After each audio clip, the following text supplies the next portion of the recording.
I grew up a country music fan, so I've been in those seats, buying those tickets, and I think that's why I'm so passionate about what I do, is because I grew up a country music fan. I grew up going to concerts when I was a kid, so to be able to be on the other end of that now, it's just been a great experience for me thus far. It's amazing the effect that radio can have on a regional fan base. I get jokes about it all the time because I'm definitely not a morning person. They said, "How do you like getting up at 7 in the morning going into the radio station?" I'm just like, well, you know what? I don't like getting up at 7 in the morning, but I love getting up at 7 in the morning to visit radio stations.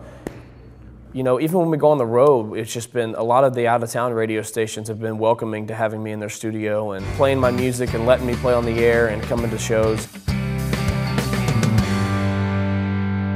Heard on the local radio station, submit your song for a chance to open up for Diamond Rio. Well, I just got done recording a couple songs for the first time ever, so I sent them in my little demo, and I got a call back about 2 weeks later, and they said, "You've been selected to compete in a battle of the bands, and the winner gets to open up for Diamond Rio." The kind of high that money can't buy, like a Sunday afternoon.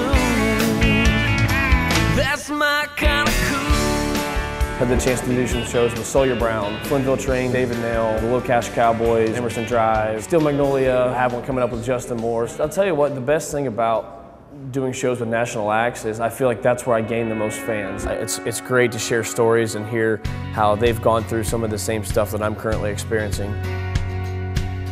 It's funny as a songwriter how much inspiration I draw just from being on the road. You know, being out and seeing all these new places, meeting all these new people. It's amazing to me the inspiration that I've drawn from being on the road in the past 6 months.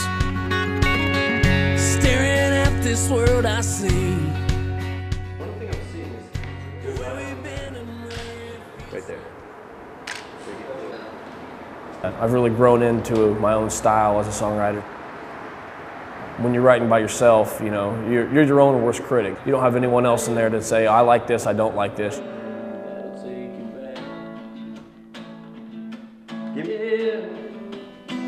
I'll take it back.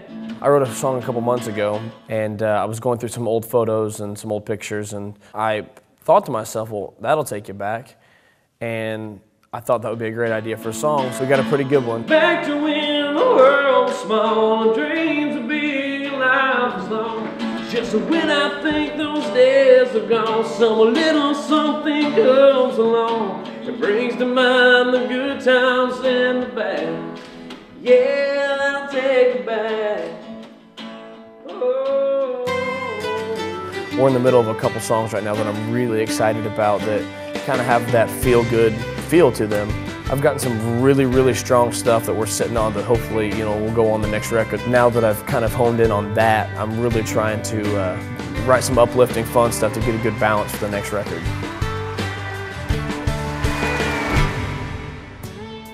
My mom's one of my biggest fans. My sister manages my merchandise. My dad's my financial manager. When you have a family on your side that handles, you know, some stuff that is dealing with trust, it's good to have family involved because, you know, you can trust them. And so that's something I never want to lose, and I can guarantee you right now I wouldn't be even as far as I am now without the help and support of, you know, my family. Sweet wine, a southern girl. I'm a big Facebook and MySpace and Twitter, you know, so I try to talk to anyone and everyone who wants to talk to me and wants to spend time to make gracious comments about what I'm doing, and I try to make sure everyone knows how appreciative I am. Okay, ready? 1, 2, 3.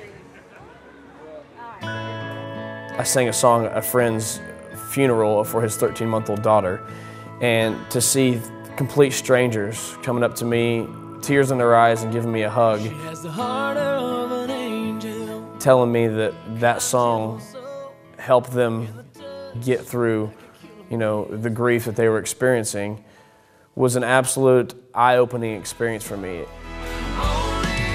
If you get a little caught up sometimes, just think about why you're doing it. That's something I never ever want to lose sight of, that I'm doing it for the music, I'm doing it for the art of, you know, what music it actually is and why I got into it in the first place. Everyone I write with has the same mindset. I'm running away. It's about the music, it's about the song, and I think that's something none of us will ever lose sight of. You always knew how to get to me. It's kind of funny because now, when I was in high school, I didn't really do the whole music thing, so I'm getting random Facebook messages from people I haven't talked to in 5 years. Hear you're doing great. When did you start playing guitar?